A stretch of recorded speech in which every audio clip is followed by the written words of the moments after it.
अस्सलाम वालेकुम दोस्तों, इनसाइड पे मौजूद फखर में खुश आमदीद। इमरान खान ने नया खट्टा खोल दिया और अपने तमाम तर जो बयानात हैं या उन्होंने जो जो कुछ कहा हुआ पाकिस्तान की इस्टेब्लिशमेंट में और ख़ासतौर पर पाकिस्तान की फौजी क़यादत के बारे में, उसका तमाम का तमाम मलबा उन्होंने नहायत महारत के साथ मुस्लिम लीग नून के कंधों पर और मौजूदा हुकूमत के कंधों पर डालने की कोशिश की, ये कहते हुए कि जनाब मुझे उलझाया जा रहा है, मुझे जानबूझकर निशाना बनाया जा रहा है और मेरी बातों को तोड़ मरोड़ कर पेश करने की कोशिश की जा रही है। मुझ जैसा सादा इंसान तो इस दुनिया में पैदा ही नहीं हुआ, क्योंकि मैं जो कहता हूं उससे यू टर्न लेने की जो सलाहियत है वो किसी और में नहीं है। अब वो कहते हैं पेशावर में जलसे के दौरान के जनाब मैंने कब कहा मैंने तो ये बात की ही नहीं, मैं तो ये कह रहा था, मैं तो वो कह रहा था। मिसाल के तौर पर फैसलाबाद जलसे में इमरान खान साहब ने क्या कहा, जिसके ऊपर ISPR ने ऑफिशियली बयान जारी किया। क्या कहा कि जनाब आसिफ जरदारी और नवाज शरीफ ये दोनों एक नया आर्मी चीफ को सिलेक्ट करने जा रहे हैं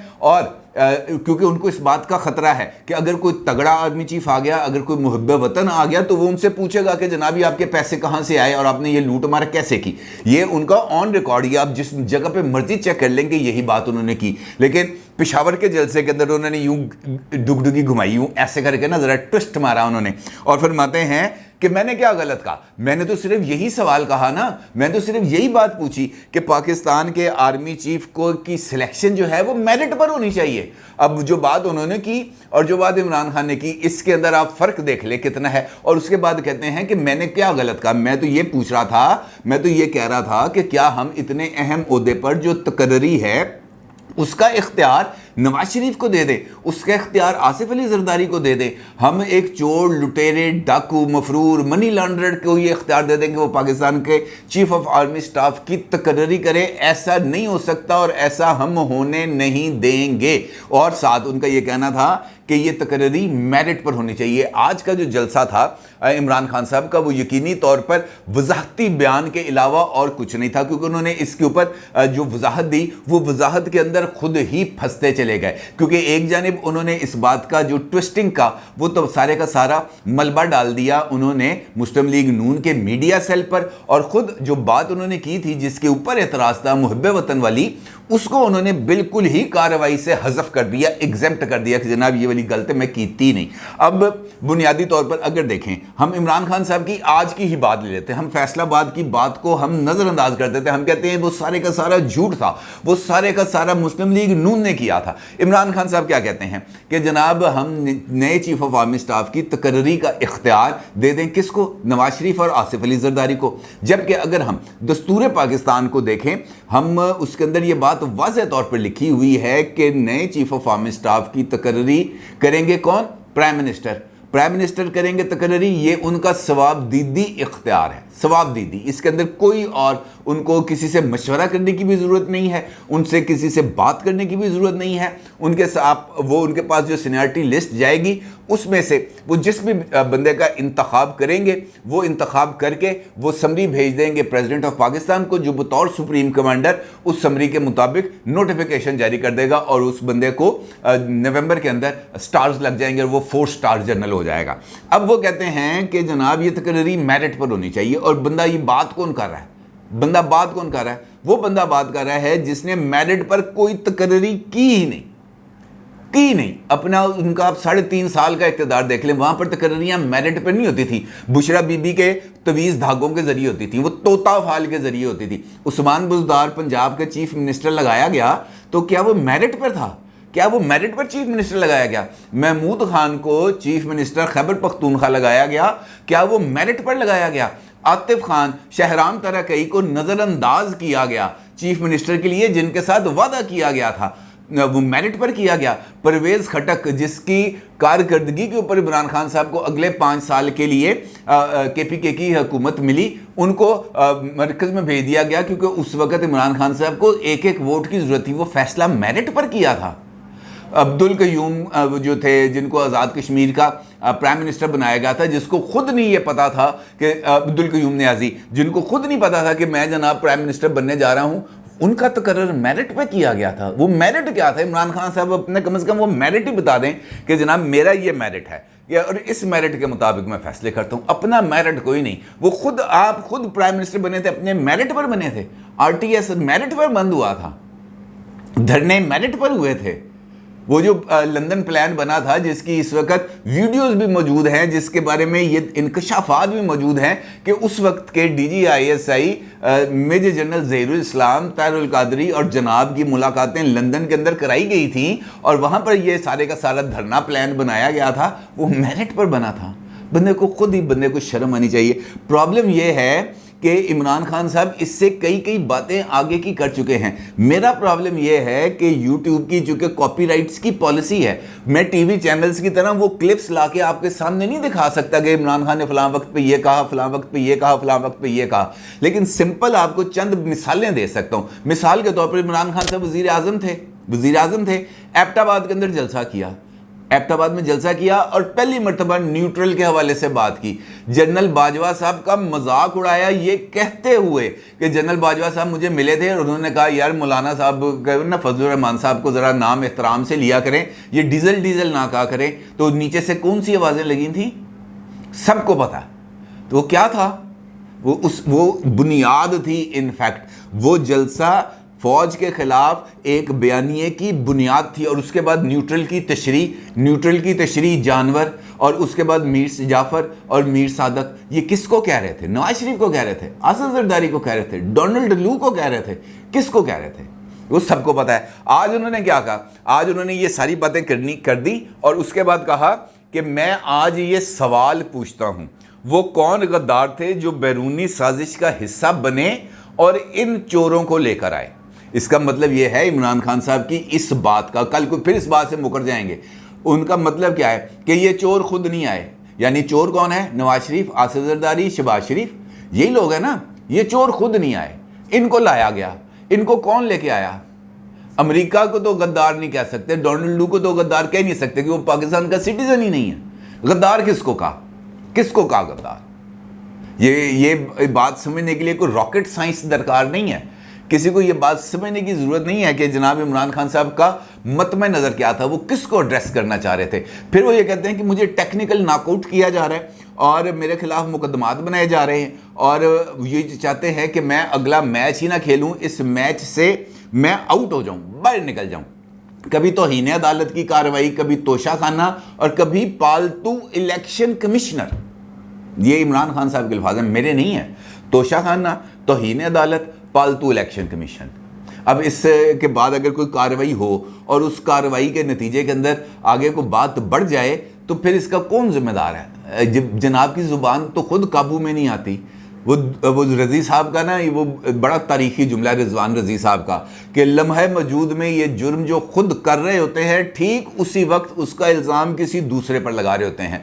आर्म ट्विस्टिंग ये खुद कर रहे हैं, और उसके लिए जलसे के अंदर वीडियोस किसकी चला रहे हैं? नवाज शरीफ की, मरियम नवाज की, राना सनाउल्लाह की, साद रफ़ीक की, अयाज सादिक की। चलाने का क्या मकसद है? वो बातें जो उनके दिल में हैं, जो वो खुद नहीं कर पा रहे थे, वो वीडियोस के ज़रिए उन्होंने अपने लोगों को बताया। और इस वक्त सोशल मीडिया पर क्या ट्रेंड्स चल रहे हैं, मैंने सुबह की वीडियो के अंदर भी आपको बताया था कि जनाब इनफ इज़ इनफ, गुस्सा हमें भी आता है। ये ट्रेंड्स कैसे चल रहे हैं, क्यों चल रहे हैं? वजह तो उसकी बड़ी क्लैरिटी में है। अब अगर कार्रवाई होती है इमरान खान साहब के खिलाफ, तो इमरान खान साहब यकीनी तौर पर बड़े साफ अंदाज में कहेंगे जनाब मैंने तो पहले ही कह दिया था कि मुझे गेम से आउट करने की कोशिश की जा रही है, मुझे टेक्निकली नॉकआउट किया जा रहा है और मैं टेक्निकली नॉकआउट हो रहा हूं। अब इसके ऊपर बंदा इसके क्या बात कर सके। अब रिसेंटली जो कार्रवाई है वो बात बिल्कुल क्लैरिटी के साथ है कि इमरान खान साहब का नाटका बंद करने का असूली तौर पर फैसला कर लिया गया है। वफाकी काबीना ने आज के इजलास के अंदर इमरान खान साहब के तमाम बयानात के ऊपर तफसील से जायज़ा लिया। वज़ीर कानून आज़म नज़ीर ताड़र ने तफसीली ब्रीफिंग दी, वो तमाम चीज़ें बताईं कि इमरान खान साहब के ख़िलाफ़ कौन कौन सी कार्रवाई हो सकती है। इसके साथ साथ वफाकी काबीना की तरफ से इस बात का भी इशारा दिया गया कि जनाब ये इमरान खान साहब के ख़िलाफ़ प्लंदा ऑफ एविडेंसेस तैयार हैं और ये प्लंदा ऑफ एविडेंसेस बहुत जल्द किसी अदालत के अंदर पेश कर दिए जाएंगे और उसके नतीजे में क्या होगा, इमरान खान साहब की जमात के ऊपर पाबंदी लगने के इम्कानात पैदा हो सकते हैं या उसकी कार्रवाई का आगाज शुरू हो सकता है। तो भाई जो काम आपके हैं उसी के ऊपर कार्रवाई होगी। आप इल्ज़ाम लगाते हैं नवाज शरीफ पर, आप इल्ज़ाम लगाते हैं आसिफ जरदारी पर, आप इल्ज़ाम लगाते हैं मरियम नवाज पर, आप इल्ज़ाम लगाते हैं शहबाज शरीफ पर, तो दूसरी तरफ से अगर इल्ज़ाम आएंगे तो फिर उन इल्ज़ामात का सामना करना चाहिए ना, फिर तो बर्दाश्त होनी चाहिए बंदे के दरमियान। और अब एक और कार्रवाई उनके खिलाफ शुरू हो रही है। फैसलाबाद जलसे में इमरान खान साहब ने जो तकरीर की थी और उस तकरीर के बाद जो पाकिस्तान अफवाज की तरफ से जो रद्द-ए-अमल आया था उसकी बेस के ऊपर एक दरख्वास्त है इमरान खान साहब के ख़िलाफ़ बगावत का मुकदमा दर्ज करने के लिए, और वो दरख्वास्त चली गई है एडिशनल सेशन कोर्ट में, और एडिशनल सेशन कोर्ट ने उस दरख्वास्त को एक्सेप्ट कर लिया है और पुलिस से इस मामले में रिपोर्ट तलब कर लिया कि जनाब बताइए आप FIR आपके पास आई थी, आपने अभी तक दर्ज क्यों नहीं की, और उसके लिए जो अगली कार्रवाई है उसका आगाज़ किया जाएगा। यानी इमरान खान साहब के खिलाफ लाहौर के अंदर ही, इसी शहर के अंदर जो 124A की एक और दरख्वास्त है जो जमा हो गई है और अब उसके ऊपर कार्रवाई होनी है। अब ये सारी जो सिचुएशन है हम इसको कैसे नज़रअंदाज कर सकते हैं? इमरान खान साहब जलसा करते हैं, क्राउड सामने देखते हैं, उस बौंतर जांदा पाई, उसको समझ नहीं लगती कि भाई मैंने जाना किस तरफ है, मैंने लोगों को अपने साथ इंटैक्ट कैसे करना है, मैंने कौन सी बात को किस तरीके से करना है और उसके नतीजे में जो मुझे रिस्पांस आएगा उसको मैंने आगे कन्वे कैसे करना है। अब बड़ी सीधी सी बात है, जो बात सामने आती है और जो बात डराई गई थी, जैसे मौजूदा हुकूमत को बताया गया था कि इमरान खान साहब जिनको लेके आना चाहते हैं चीफ ऑफ आर्मी स्टाफ, अगर वो चीफ ऑफ आर्मी स्टाफ बन गए तो फिर उसके नतीजे में आप लोगों का नातका बंद हो जाएगा, वो उसके बाद फिर 10 साल प्लान है उसने एग्जीक्यूट होना ही है। अब इमरान खान साहब अगर बार बार इस बात का जिक्र करें तो फिर बताएं ना मेरिट कौन सा है भाई। टॉप 5 में से किसी एक बंदे को चीफ ऑफ आर्मी स्टाफ बनाया जाएगा। जो 5 सीनियर मोस्ट लेफ्टिनेंट जनरल्स हैं पाकिस्तानी अफवाज के, उनमें से किसी एक ने बनना है ना चीफ ऑफ आर्मी स्टाफ, और दूसरे ने बनना है chairman joint chief of staff committee. यही बात है। अब 5 बंदों के पैनल में फैसला किया जाएगा। अब इमरान खान साहब बता दें या तो ये 5 बंदों के दरमियान मेरिट कौन सा है, नंबर 1 का मेरिट है या नंबर 4 का मेरिट है, नंबर 2 का मेरिट है या नंबर 4 का मेरिट है। इमरान खान साहब के लिए नंबर 4 ही मेरिट है मेरी नज़र के अंदर, और वो उस मेरिट से पीछे हटने के लिए किसी भी सूरत तैयार नहीं है। इनके नज़दीक उसके अलावा और कोई मेरिट हो ही नहीं सकता, और अगर उनके नज़दीक मेरिट की अगर कोई ऐसी तशरीह हो गई है जो अलग है तो वो मेरे इल्म में नहीं है। मेरिट मैंने आपको बताया कि जो सीनियर मोस्ट जनरल्स हैं वो उनकी हुब्बुल वतनी पर भी शक नहीं है, उनकी जो कॉम्पिटेंसीज है वो भी शक व शुबे से बालातर है हर एक की। अब उसमें से आपने जो बंदे को देखना है वो आपने मौजूदा हालात में से देखना है, उसके प्रोफाइल्स में से देखना है, आपने उनके मेरिट्स को देखना है और उसके बाद फैसला करना है। और ये जो 5 हैं इन्हीं में से किसी एक ने बनना है, ये तय नहीं है। एक मरतबा ही ऐसा हुआ था, जुल्फ़िकार अली भुट्टो साहब ने जो मेरे से 9वें नंबर या 11वें नंबर के बंदे को लगाया था chief of army staff Ziaul हक को, और उसने ही जुल्फ़िकार अली भुट्टो साहब को फांसी पर चढ़ाया था। 10 अब तक चीफ ऑफ आर्मी स्टाफ आए हैं, जिनमें से 5 नवाज शरीफ ने अपॉइंट किए हैं, जिनको इस वक्त ये कहा जा रहा है कि जनाब इनसे पूछ के आप लगाएंगे चीफ ऑफ आर्मी स्टाफ। जो अब तक 5 चीफ तैनात कर चुका है, पाकिस्तान का वो वाहिद वज़ीर आज़म है जिसने 5 चीफ तैनात किए हैं।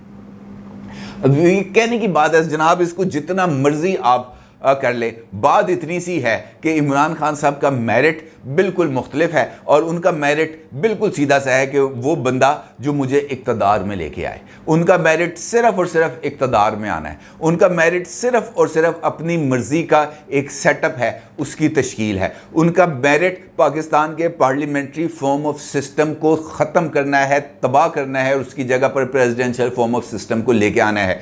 और यही वजह है कि वो हर डिवीज़न को सूबा बनाने की बात कर रहे हैं। यही वजह है कि वो अयूब खान के BD सिस्टम को, बेसिक डेमोक्रेसी सिस्टम को दोबारा इवॉल्व करना चाहते हैं, ताकि उनको ये जो डिवीजन्स हैं यहाँ से वो वोट ले और वो सदर इलेक्ट हो जाएं, और उसके बाद वो ये समझते हैं कि उनकी पॉपुलैरिटी इतनी है, उनका पर्सनैलिटी क्रिज्मा इतना है कि उसको कोई और ना रोक सकता है और ना ही उनको कोई चैलेंज कर सकता है। और यही वजह है कि वो अपने हर एक मुखालफ को डिग्रेड ही करने पर तुले रहते हैं। किसी को चोर कहते हैं, किसी को डाकू कहते हैं और किसी को लुटेरा कहते हैं, जबकि उनके अपने नज़दीक इस हवाले से कोई और मिसाल मौजूद नहीं है। अब देखना यह है कि इमरान खान साहब की ये जो वजाहती बयान था, जो उन्होंने कड़वी गोली को शुगर कोटेड करने की कोशिश की है, यकीनी तौर पर वो जो उनका जो क्राउड है वो तो इस सब चीज़ को बाय कर लेगा। उसमें तो कोई, पाकिस्तान का अलमिया यही है कि यहाँ पर जो पॉलिटिकल लीडर बात करता है वो उसके जो पैरोकार हैं वो अंधाधुंध उसकी बात पर अमल करते हैं, अपना माइंड अप्लाई नहीं करते,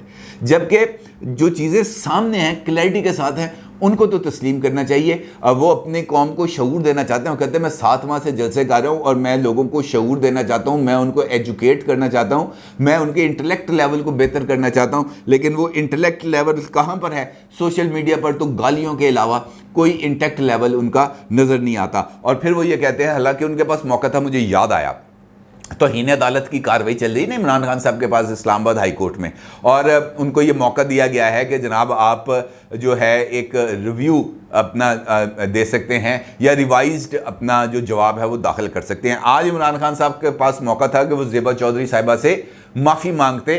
जलसे के अंदर वो ये कहते हैं कि जनाब अगर आपकी दिल आज़ारी हुई है तो मैं आपसे माजरा चाहता हूँ। वो यहाँ तक पहुँचे कि जनाब मेरे अल्फाज का अगर कोई गलत मतलब दिया गया है तो उसके बाद बात बदल दी। उन्होंने आगे से ये नहीं कहा कि मैं माजरा चाहता हूँ, वो माफ़ी मांगने के लिए दिली तौर पर अब भी तैयार नहीं है। अलबत्ता उन्होंने एहसान चढ़ा दिया, एहसान का जता दिया कि जनाब इस्लामाबाद में जुडिशल कॉम्प्लेक्स नहीं था, हमने जुडिशल कॉम्प्लेक्स बना के दिया अपनी लोअर जुडिशरी के लिए। लेकिन उन्होंने वाज़े और दो टोक अंदाज में मुहतरमा ज़ेबा चौधरी साहिबा से माफ़ी नहीं मांगी। उन्होंने कहा जनाब मैं जो है वो धमकी मैंने नहीं दी, अगर किसी ने ये अल्फाज समझे हैं तो के बाद आगे उन्होंने बात बदल दी। माफ़ी मांगने के लिए वो बज़ाहिर अभी तक तैयार नहीं है, लेकिन ये जुमला कहने का मतलब ये है कि इस मरतबा इस्लामाबाद हाई कोर्ट में इमरान खान साहब की तरफ से माफ़ीनामा जमा कर दिया जाएगा और उसके बाद तौहीन अदालत की कार्रवाई जो वो ये समझते हैं कि मुझे नाअहल कराने के लिए टेक्निकल नाकआउट करने की प्लानिंग की जा रही है, उसमें से एक काम तो कम हो जाएगा, बाकी अल्लाह मालिक है। अपनी राय का ज़रूर इज़हार कीजिएगा। आपका बहुत शुक्रिया। अल्लाह हाफ़िज़।